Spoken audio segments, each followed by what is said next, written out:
9-cu sinif 27-ci mövzu. Tikiş maşınında ilgek açma texnologiyası.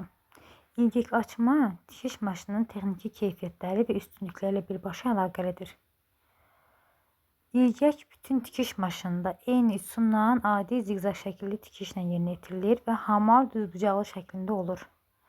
Amma kompüter əsaslı tikiş maşını desə, bu zaman olacaq sadə düzbucaqlı ilgək və gözcüklü ilgək. Kompüterlə olduqda sadə düzbucaqlı və gözcüklü.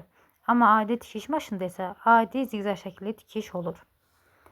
Kompüterləşdirilmiş tikiş maşınında belə ilgəklərin bir neçə növdə və ölçüdə açır, müxtəlif formalarda olur və düymənin altına ilgək açma üsulunu nəzərdən keçirək. Bu zaman bizə lazım olacaq nə? İlgək açma bir proses kimi necə yerinə yetirilir? Avtomat, yarım avtomat və əllə yerinə yetirilir. Və altına xüsusi pəncə yerləşdirilməlidir. Pəncə. İlgək açmazdan öncə biz onun nümunə üzərində tikib baxmalıyıq ilk öncə. Nümunə üzərində baxan zaman biz sapın qalınlığına, parçanın dartılmasına və ilgəyin ölçüsünü müəyyən edirik. İlgək açılması üçün yalnız nazik sapdan və iynədən istifadə olunur. Yalnız nazik sapdan və iynədən. Gəlin ilgəklərin şəklinə baxaq. Düzbucaqlı və gözcüklü. A ilə B fikir verirsiniz düzbucaqlıdır. B-də isə fikir verin yuxarı düzbucaq kimi, amma aşağısı dairə kimi gəlir, sonra düzbucaqlı kimidir. Və pəncənin şəkli A və B-də. A-da ilgək açılması üçün pəncə və B-də pəncənin yerləşdirilməsi. Sonra gəldi ilgəyin ardıcıllığı. İlgək sığlama ilə işləmənin texnologiyası. İlk öncə parçamızı ikiyə qatlayırıq. Sonra ara qatı yapışdırırıq. İlgənin yerini qeyd edirik. Ondan sonra pəncəni yerləşdiririk. Üçdə pəncəni yerləşdiririk. Sonra diskli çevirici açarı ziqzaq şəkli tikişin vəziyyətinə gətiririk. Uzunluğu 1 mm, eni 2 mm olaraq qoyuruq.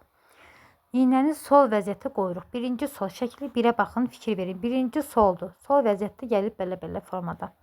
Ziqzaq formasında gəlib sol tərəfə salındı. Sonra gətirib orta. Fikir verin şəkil 2-də. Gətirir bu formada ortaya.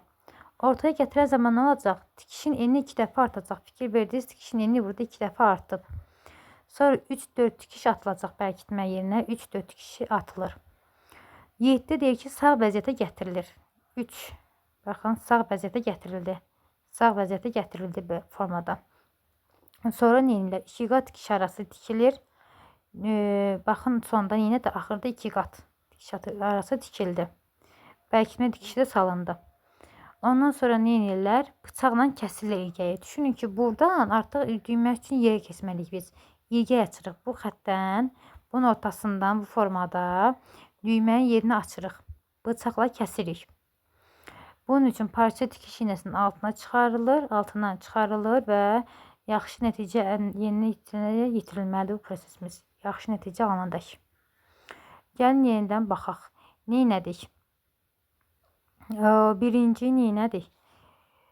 Bu formada ziqzaq tikişli gəldik sol tərəfdən. Sonra 2 qat artdı. Sonra sağ tərəfdən. Sonra yenə 2 qat artdı. Və ortasından bıçaqla kəsdik düymənin yerini. Bu qədər.